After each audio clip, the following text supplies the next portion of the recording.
staying on the possibility lane. Staying on the possibility lane. Now, dito po sa Bible po natin ay may mga nabanggit dyan na, of course, the word impossible at saka possible. Now, actually, life is a journey. Life is a journey. Tayo ay bumibiyahe o kaya nagta-travel sa dalawang lanes. Okay? Okay nga ang kalsada natin, maluwang-luwang na dito sa banda rito ay ang kalsada natin. But we're traveling sa dalawang lanes. Yung tinatawag na lane of impossibility at saka lane of possibility. So, dapat ang goal natin ay hindi yung lane na impossible. Dapat ang goal natin doon sa lane na possible. But, we cannot travel both yung the same time.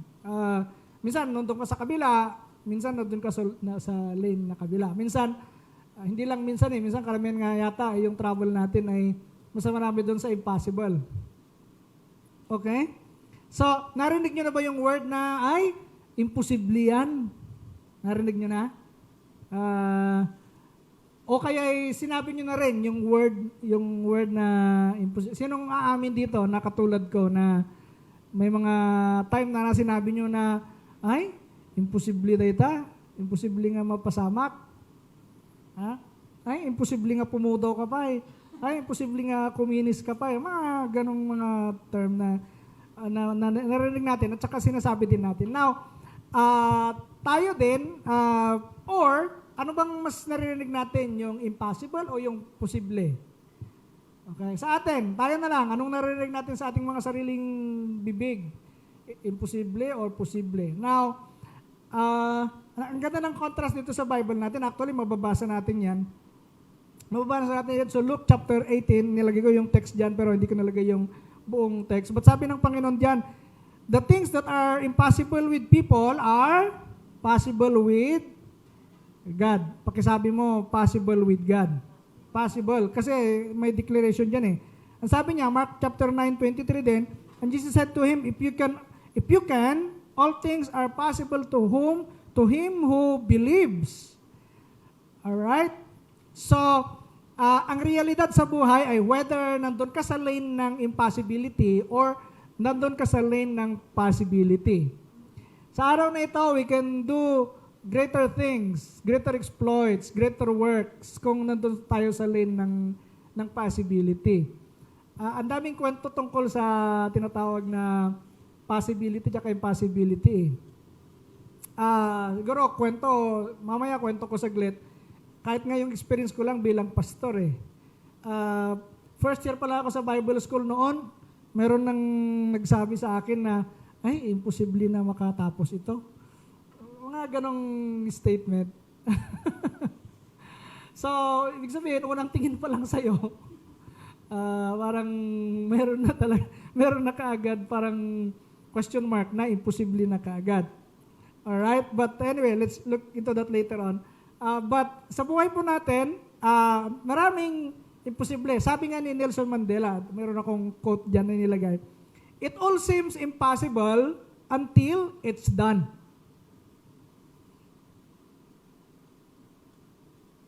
Nelson Mandela, it all seems impossible until it's done. Nung una, parang imposible, pero hanggang sa nangyari, Alright, so, today ay titingnan natin yung kwento ng 12 spies. Okay? 12 spies sent by Moses. Actually, that is in Numbers chapter 13. But pagbabasahin yung buong chapter 13 at saka buong chapter 14 ng Numbers, Book of Numbers, nandiyon yung kwento ng pinadalang spies. I'm not be reading itong lahat ng passage nito, pero isa-summarize ko lang siya and then later on, pwede niyong basahin kung gusto nyo. So, 12 spies. Para tingnan natin yung, bigyan natin ng emphasis and dig deeper on the possibility lane. We should be, dapat nga ang buhay natin, hindi yung mga puro negative at saka impossibility. Meron pang word sa Ilocano jackpoti, jackita. Ay, imposible yan. So, ang dami tayong word na naririnig ng mga ganon. Pero, bakit tayo nag-i-stay sa lane na yon? Gusto kong mag-stay tayo dun sa lane na possible. Amen. Pakisabi mo, possible. Diba? Possible kasi yung mga bagay na akala natin na imposible ay nagiging possible. Sabi nga ni Jesus Sabi nga ni Jesus, nothing is impossible for him who believe. Pwede. Amen. Okay, yan ang expression natin. Pwede. Yung word kasi, minsan, hindi pwede. Pwede, possible. Alright, so, ito pong kwento, let me just summarize the kwento ng chapter 12, chapter 13, at saka chapter 14 ng Numbers, Book of Numbers. Itong may promise ang Diyos, when God brought out yung mga Israelites sa Egypt to the land of Canaan, bago sila makapunta sa land ng Canaan. Okay? Moses sent 12 spies. Ang tawag dito ay yung mga one from each tribe na pupunta sila to explore the land, to spy the land. Okay? So, to spy the land, kaya nabibilangan dito ni Caleb at saka ni Joshua. And then, ang spying ibig sabihin ay, bagaba, nandito sila, yun yung land, halimbawa, yung land ay dyan sa bandarian, pupunta muna sila doon at titingnan yung land. Alright? And then, nung pumunta sila doon ay, meron dalawang klaseng report. Ang dalawang klaseng report ay, yung land ay flowing with milk and honey. The land is very good. The land is rich. The land is wealthy. Alam mo yung land na punong-puno ng mga prutas at saka ano. Kaya lang, the other side of the report ay may mga taong mga malalaki doon. May mga taong mga sa mga Amalekites at saka yung mga basta ang description nila ay hindi natin kaya kasi marami sila tapos malalaki sila. Tapos kung laban lang ang pag-uusapan, hindi natin kaya. Yun, that's the report. So, ang nangyari dyan ay, itong si Caleb at saka si Joshua, ay sila yung nasa lane ng possibility. Sabi nila, we will conquer the land.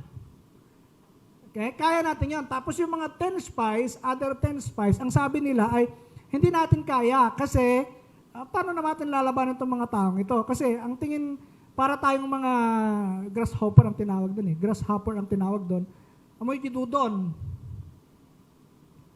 Nakaraman kayo tidudon? Yeah? So, ganun daw ang tingin. Masyado na exaggerated yata. Bakit? Gano'n ba kalaki yung mga descendant of Anak na nandyan? Alright? So, ganyan po. So, ang report, dalawa, may bad report, mayroong good report. But the good report ay now, it's flowing milk and honey. Mayaman yung land na yan. Land of Canaan na yan. Okay, so, based from this story, I believe there are principles na pwede nating makita how to keep staying on the possibility lane. We want to stay on the possibility lane, not on the impossibility. Hindi yung mga negative, hindi yung parang imposible lahat yan. Now, from this story, meron tayong matututunang mga bagay na magaganda na pwedeng tumulong sa atin para palagi tayong positive. Palagi tayong nasa possibility lane. Hindi na natin gagamitin yung mga word na impossible, hindi kaya, hindi pwedeng gawin. Now, we stay on the possibility talaga palagi. I think that's a good principle. Number 1 is focus on the good report. Alright? Focus on the good report. I mentioned earlier that there are 2 kinds of report. Now, babasahin ko yung isang passage dito, dalawa, but I just put chapter 13, 27 to 28. Sabi niya, they gave Moses this account, chapter 13, 27 and 28. We went into the land to which you sent us, and it does flow with milk and honey. Here's the fruit. Kumuha nga sila ng prutas But the people who live there are powerful, and the cities are fortified with very large.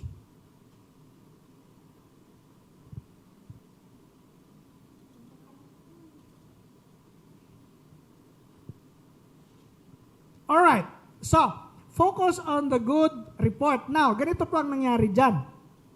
Sabi nila, yung land ay maganda, flowing with milk and honey. May mga prutas nga silang kinuha Now, in chapter 13, 31 to 33, meron pong kadugtong yan, ang kwento. Babasahin ko na lang dito. But the men who had gone up with him said, we can't attack those people.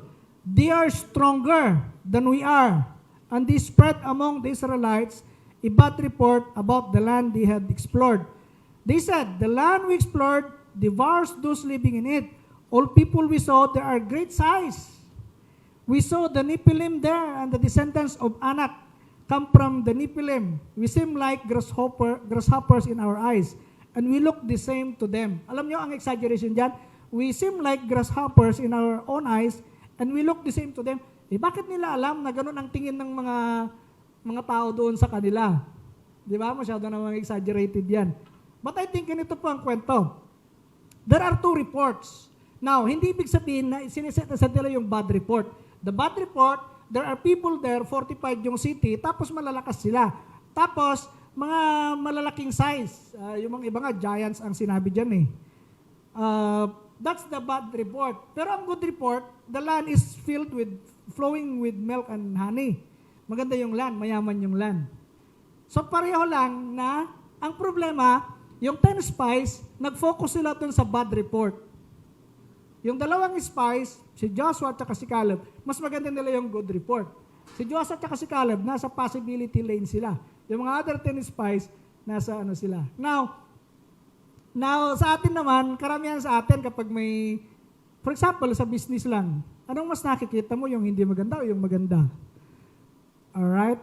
Sa isang tao, anong mas madaling ma-recognize, yung pangit na ugali o yung magandang ugali? Now, I don't know, hindi ko alam kung paano yung brain natin na mag-work eh. Bakit minsan mas nakikita natin yung hindi maganda kasi yung maganda? Okay, nagbabasa pa ba kayo ng report ng ng mga DOH at saka itong province natin sa Pangasinan about sa COVID-19? Okay? Yung may mga graph sila tapos may mga bakit ang tinitingnan mo yung positive. Yung positive ganito, pero sa totoo lang yung good report diyan, yung green minsan yung graph nila, yung green yung mga recovered, tapos yung mga namatay. For example, sa Urdaneta lang, I think 6 or 7 ang namatay. Mahigit 100 yung cases, pero meron na tayong naiwan, I think less than 20. Pero yung recovered naman, almost 100 yung recovered naman. Anong tinitingnan mo? Ay may positive na naman. Ay may positive. Tingnan mo, yung ano daw. Ganito. But anyway, we look at yung mga hindi magaganda instead of looking at the good side, the positive side. Okay. Now, what we are saying here is, hindi mo kailangang parang baliwalain yung mga negative side. Hindi mo baliwalain yung bad report kasi may mga bad report naman talaga na hindi magaganda. Ang problema, minsan doon tayo nagfo-focus palagi. I mentioned this many times, what you focus, expand. Ibig sabihin ay kung ang ipinofocus mo yung hindi maganda, nag-expand yan, ay hindi na lang. So, pagkagising mo sa umaga, hindi maganda yung nangyari, focus yun the negative, doon ka talaga mag-stay sa negativity, sa impossibility lane. But today, focus on the good report. Amen? Kung ano mang mga hindi nagandang mangyari sa ating mga buhay, na nagbibigay sa atin ng mga negative, we don't focus on those negative, but we focus on the possibility. But because God is with us, and He will help us sa anumang bagay na parang imposible, pero posible namang mangyari pala sa atin. Okay, so, I like this photo. It's just a matter of perspective, okay? I think this is a good illustration ng tinatawag na perspective. Okay, doon sa taas ay makikita nyo dyan yung just do nothing. And then the other side is impossible. Okay, but sa baba, makikita nyo dyan na ang ibig sabihin pala doon ay just do it, nothing is impossible. Okay? Just do it, nothing is impossible. It's a matter of perspective. Kung hindi mo nakikita yung two sides, ang pwedeng gawin dyan ay, posible yan. Huwag mo nang gawin. It is impossible. Hindi pwedeng gawin yan. It is impossible. Alright? So, okay. Just a short story. Unang-una pa lang yung sa Bible School noon, first year pa lang, sabi nila yung parang hindi matatapos ito. Kasi, hindi ko alam. Actually, later lang, yung kaklase ko, sinabihan ko, alam mo ba na nung First year pa lang tayo, sinabi mo. Sinabi mo daw, narinig ko na sinabi mo na ganito. Ay, sabi niya, hindi ko na maalala, pasensya ka na, baka no. Ayan. Pangalawa ay, of course, pagpunta sa EPTS, sa seminary, marami na namang ayaw. At saka yung naging dating pastor ko ay parang diniscourage din akong pumunta ng EPTS. Kasi unang-una, wala akong pera pang paaral. Pangalawa, mahirap yung, alam mo na, pag may nautak mo, i-discourage ka daw na punta sa EPTS. Pero nakagraduate naman ako. Alright? 2 masteral. And then, ito na naman, pag-aaral sa doctorate, yan ang talagang imposible na.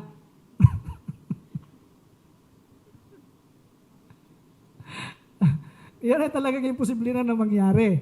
Kasi, paano ka mag-aaral? Wala kang pera, paano mo kakayanin? Okay? 1 month before the graduation, last year yan, 2020, nagni-negative na rin talaga ako kasi siyempre meron akong babayaran. Alam niyo yan, karamihan sa inyo, alam niyo yan, na meron akong babayaran. Pero a month, that was February, ganito, last year. May pag-asa na ako mag-graduate kasi pwede ko nang mabayaran, tsaka may tumulong sa akin, tapos may trabaho na binigay din sa akin para mabayaran. Makukuha ko yon, at least mabayaran yung aking tuition fee. So, all seems impossible until it's done. Okay? March 2020, di nag-graduate din ako. Pero walang ceremony, of course. Pero kung tatawag sila ng ceremony ngayon, March, di pupunta yun. But anyway, ang dami pong kwento. Ang daming kwento ng impossibility. Dito sa church natin, si Ma'am Flor nga, di makapaniwala eh. Na-mention na niya Sunday. So, what I'm saying here is, ang dami nating mga negative thoughts na mga impossibility na yung akala natin, but na hindi pwedeng mangyari. Pero sa panahon ng in God's time and in God's purpose ay mangyayari yan. Okay? Pagkasabi sa katibo, pwedeng mangyari yan. Possible. Pwede. We apply this sa ating mga personal na buhay din. Akala nyo may mga imposible mga bagay sa buhay nyo. I think this is a good way para i-apply natin sa ating mga buhay. Okay, pangalawa. Exercise faith over fear. Exercise faith over fear. Now, Numbers 14:8-9, sabi nila Joshua at Caleb dito, if the Lord is pleased with us, He will lead us into the land, a land flowing with milk and honey, and will give it to us. Only do not rebel against the Lord, and do not be afraid of the people of the land, because we will devour them. Their protection is gone, but the Lord is with us. Do not be afraid. Let me use the word, sabi niya dito, and do not be afraid of the people of the land. Do not be afraid. There is a fear. There is a contrast between faith at saka fear. Huwag kayong matakot. Sino ba naman hindi matatakot kung parang mga higante yung mga nandyan sa land na yan? Okay? Tayong mga Pilipino, alam nyo kung bakit matakutin tayo? Gusto-gusto nyo kasing manood ng mga horror movies at saka mga thriller movies eh. Tapos, no ago nilang alutiit, mabubutin kayon. Kasi, akala mo, alam mo, yung takot talaga tayo. I don't know, takot din tayo sa, marami tayong kinakatakutan. Takot tayo sa aso, takot tayo sa ahas, takot tayo sa gagamba, takot tayo sa, I don't know, basta, I think it's a culture na talagang matakutin talaga tayo. Hindi tayo courageous.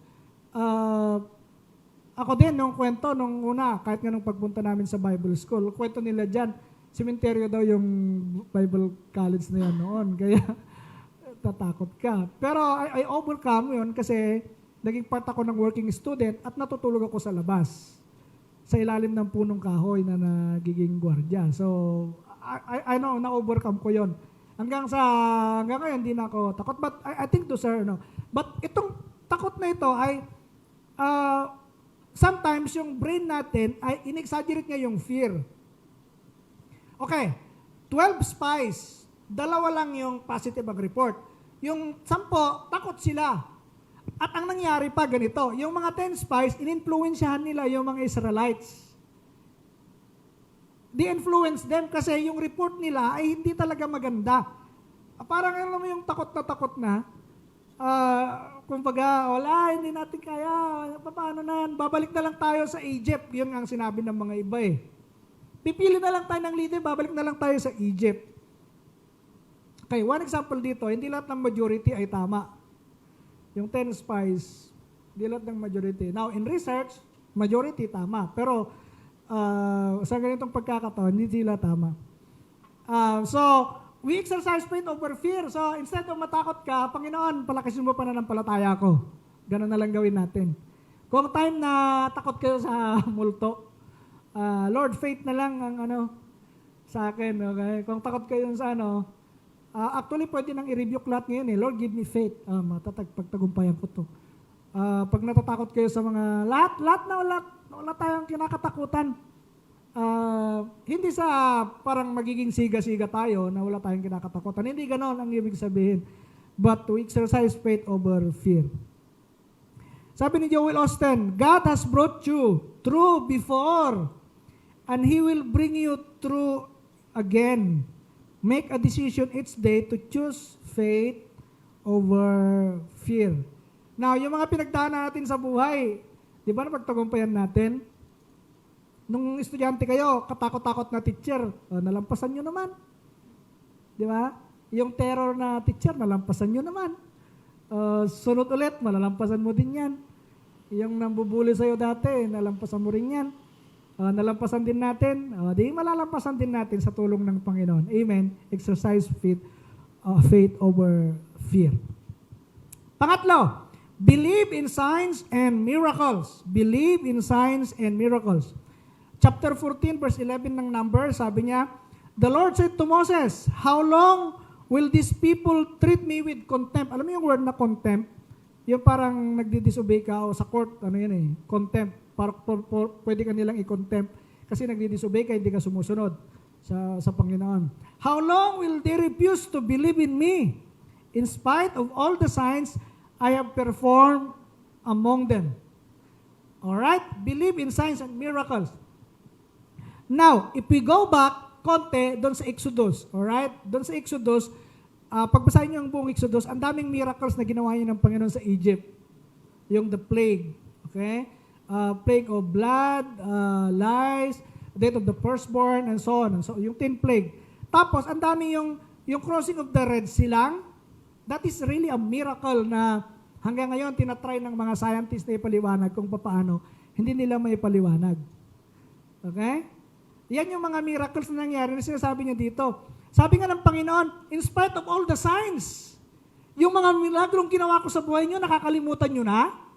Kasi hindi na tayo masyadong naniniwala sa miracles at saka mga signs. During the New Testament times, si Jesus, ang dami niyang ginawang milagro. He raised the dead, healed the blind, healed the sick. Ang dami niyang ginawa ng mga miracles. And then, He told the disciples that ganito nang gagawin ninyo. Yun ang unang ginawa din nila. They perform miracles, the signs and wonders. The book of Acts, we can read a lot of stories about signs and wonders and miracles. Ang problema ngayon, hindi na tayo masyadong naniniwala sa mga signs at saka wonders at saka mga miracles. We try to ipinapaliwanag na natin lahat ng mga bagay-bagay na merong science. Okay? Ano bang rational yan? Bakit nangyari yan? Pinapaliwag na natin. Pero sa totoo lang, ang start ng Pentecostalism ay tinatawag na signs and wonders and miracles. Ang problema sa atin ngayon, dahil hindi na tayo masyadong naniniwala sa signs and wonders and miracles, ay minsan nagiging stubborn ba ang tawag doon? Nagiging matigas ang ating mga puso na. We try to explain things doon sa nakikita natin na parang rational na explanation niya. Okay, halimbawa, yung sugat mo na nagamot, ay, inagasak lang iti bulong ti bayabas. Alam niyo yun? But you know what? Even studying science, siguro sabihin na natin, but I think when we practice and believe every day na mayroong mga miracles na nangyayari, siguradong may mga milagrong nangyayari. Akala mo lang yung skin mo dahil sa gamit mo, pwedeng miracle yan ng Panginoon eh. I believe, I try to go back to the basic na tayong mga Kristiyano, tayong mga Pentecostal, ay naniniwala pa rin sa mga signs and wonders and miracles. We believe in healing, okay? We believe sa supernatural. We believe sa mga miracles ng Panginoon na nangyayari pa rin sa mga panahon na mga yon. Kung iniligtas tayo ng Panginoon against itong COVID-19 o whatever na mga aksidente, those are miracles every day na hindi lahat ng natin nakikita. Yung mga trabaho nyo ngayon, pwedeng miracles yan. Yung mga kita nyo sa negosyo, hindi lang natin nakikita. Sabi nyo, masipag ako. Those could be miracles and signs. Naalala nyo, last year, February yun eh. Yung na-aksidente kami dito, nung dinrive ko yung sasakyan. Ako, miracle yun eh. Alam mo bang yung nakamotor, dalawang binangga niya, dalawang kotse, bumangga siya, buhay. Alam mo yung ganong klaseng, paano may papaliwanag yun? Sabi nyo, luck lang yun. Hindi luck yun. Sabi ng iba, swerte-swerte lang. Yun ang kaya nilang ipaliwanag, swerte-swerte. Pero tayo, ang ating understanding, ay it's miracle, it's a sign, it's the Lord's. So, train our eyes to believe. Itong mga Israelites during that time, ang dami-daming ginawa ng Panginoon na miracle sa buhay nila. And then ngayon, magre-rebelde pa rin sila. Hindi pa rin sila maniniwala. Hindi pa rin sila magpapatuloy. Grabe naman yan. Pinagaling kayo ng Panginoon sa inyong mga sakit, miracle yan. Nung binagyan kayo ng opportunity ng Panginoon yan, those are signs, those are what? Those are train our eyes, amen. Train our eyes to see the miracles na ginagawa ng Panginoon sa buhay natin. And I believe we will be staying on the possibility lane. Ganyan ang gawin natin every day. Hindi ko alam sa inyong mga buhay, mga kapatid, kung mas maraming doubt o fear ngayon na nangyari sa atin, negativity na nangyari sa atin sa ngayon, pwede bang mag-shift tayo ng lane ngayong araw? Mag-shift tayo ng lane. We take the lane of possibility. Okay? Doon tayo, mag-stay tayo doon. Kung darating yung mga panahon na may mga doubts, may mga disbelief, may mga question tayo sa buhay, huwag nating i-entertain yon kasi baka katulad tayo ng mga Israelites na masyado silang naging negative. Okay, just to summarize the story, itong mga generation na nanggaling sa Egypt, walang nakarating sa Canaan because of their disbelief. Ang kwento ng Biblia natin, itong generation ni Joshua, actually si Joshua at si Caleb lang eh. Yung mga galing Egypt originally, yung mga ipinanganak na kasi 40 years yan eh, nakarating sila. Pero yung mga galing ng Egypt na kasama dun sa mga generation ng mga 10 spies, hindi na nakarating sa Canaan. Hindi nakarating sa Promised Land. Ngayong araw, we want to claim that promise din ng Panginoon. Merong mga promises ng Panginoon. Ang gawin lang natin ay, of course, to believe in Him, to believe in His miracle, we exercise faith over fear, and then we focus on the good things, the good report na pwedeng gawin ng Panginoon sa atin. Ngayong araw, apply natin sa ating mga buhay yan. Sa family natin, sa trabaho natin, sa negosyo natin. Nasasabihin natin, it is possible. Amen. Sabihin natin, nothing is impossible with God. Nothing is impossible with God. It is possible for Him. Maniwala lang tayo at tutulungan tayo ng Panginoon.